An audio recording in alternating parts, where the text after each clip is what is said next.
Terima kasih atas kesempatan yang diberikan. Perkenalkan, nama saya Karisma Mika Rumbai dengan NIM 20302149 dari kelas Manajemen Strategi 5C. Pada saat ini saya akan menjelaskan kepada teman-teman semua mengenai apa itu manajemen strategi. Jadi, apa itu manajemen strategi? Pada dasarnya, manajemen strategi adalah proses dalam pengambilan keputusan, menerapkan tindakan, dan mengevaluasi hal apa saja yang sudah dilakukan secara baik agar bisa mencapai tujuan jangka panjang perusahaan.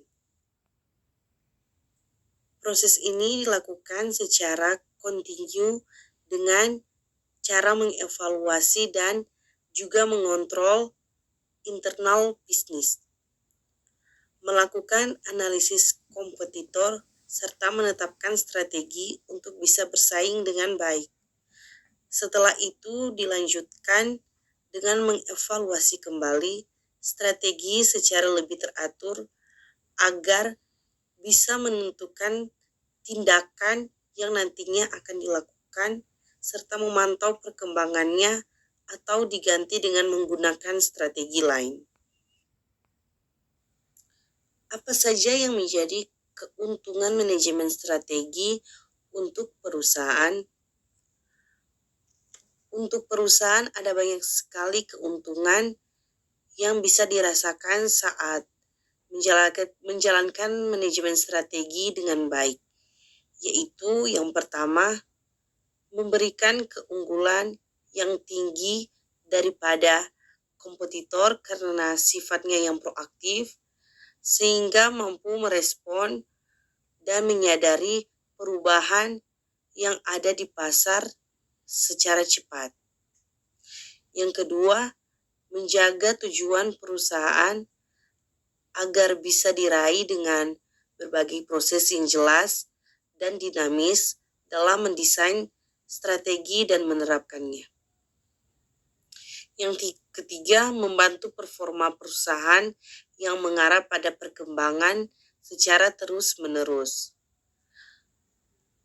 Yang keempat, menciptakan tim yang kompak dengan menerapkan komunikasi dan implementasi strategi secara bersama-sama menuju tujuan perusahaan.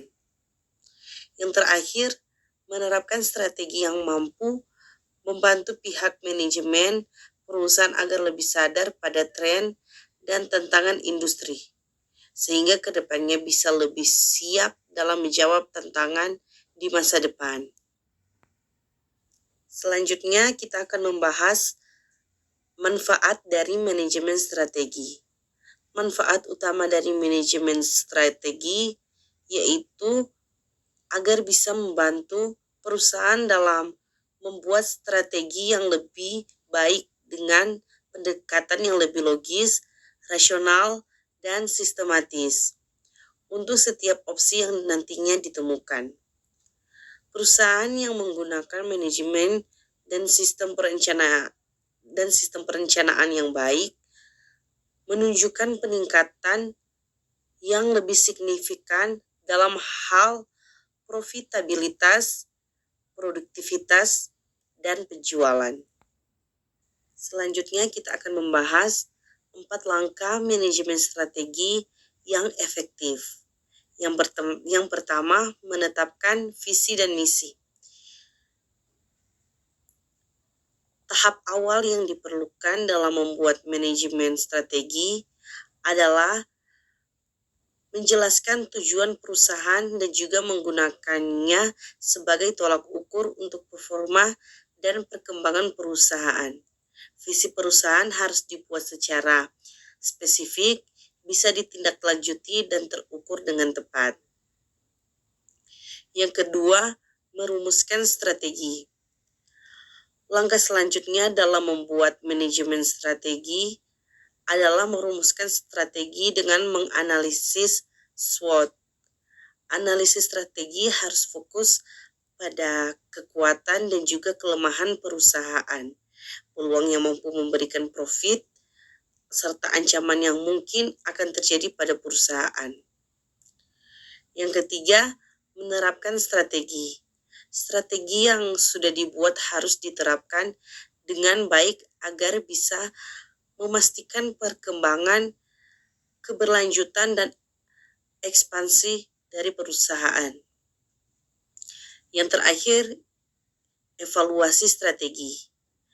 Tahap yang paling akhir di dalam melakukan manajemen strategi adalah melakukan analisa dan menilai performa strategi perusahaan agar nantinya bisa memutuskan apakah harus terus menggunakan strategi yang sudah ada ataupun membuat strategi yang baru. Tindakan yang tepat akan membantu pihak perusahaan dalam beradaptasi dengan perubahan yang terjadi di pasar. Selanjutnya, tujuan dari manajemen strategi. Manajemen strategi memiliki tujuan untuk memberikan pedoman, gambaran, dan cara-cara agar suatu perusahaan bisa mencapai sebuah tujuan yang sesuai dengan visi misi yang dimiliki. Selanjutnya kita masuk dalam proses manajemen strategi. Proses manajemen strategi terbagi menjadi 3, yaitu yang pertama, tahap formulasi. Tahap formulasi terdiri atas membuat visi dan misi, menetapkan kekuatan dan kelemahan dari perusahaan, menganalisis peluang dan ancaman eksternal, serta mengambil keputusan strategis. Yang kedua, tahap implementasi. Di tahap implementasi, perusahaan harus menentukan target dan tujuan, mengkoordinasikan kebijakan dengan seluruh sumber daya, serta memberikan motivasi kepada karyawan. Selain itu, penting juga untuk membangun budaya yang mendukung strategi dan menciptakan struktur organisasi yang efektif. Dan yang terakhir yaitu tahap evaluasi. Terdapat 3 aktivitas utama pada evaluasi, di antaranya menganalisis seluruh aspek internal dan eksternal, menilai kinerja, dan menentukan langkah perbaikan. Evaluasi sangat penting dilakukan supaya strategi perusahaan dapat beradaptasi dengan mudah di setiap perubahan, baik secara internal maupun eksternal. Demikian yang bisa saya jelaskan mengenai manajemen strategi. Jika teman-teman ingin mempelajarinya lebih luas lagi, disarankan kepada teman-teman untuk membaca buku atau melihat juga dari internet. Sekian dari saya, terima kasih.